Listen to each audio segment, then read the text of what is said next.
because I'm coming out of my bubble.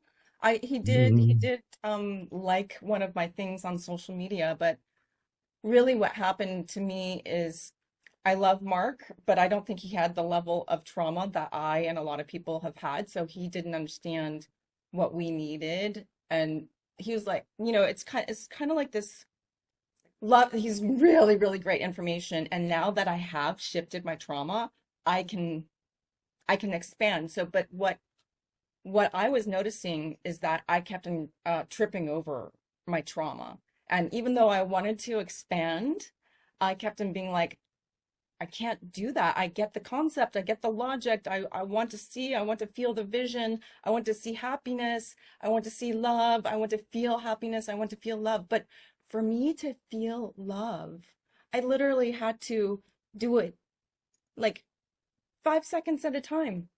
What would it feel like to be loved? Like the subconscious mind doesn't know the difference between real and unreal. I get the concept. So, okay, I don't feel loved. I want to feel loved. What would it feel like to feel loved?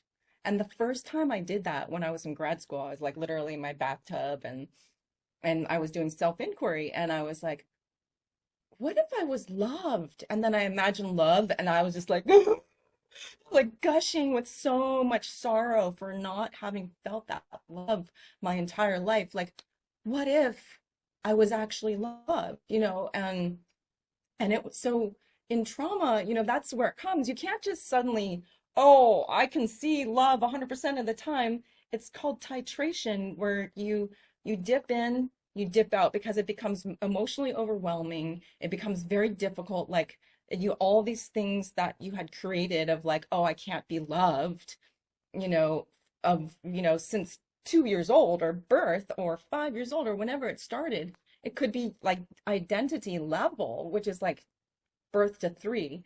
And then so you don't even have the concept of it. So to insert that concept can mess up all of your ways of coping with the world and bring on an onslaught of grief or pain or sorrow and so that's where the transformation happens.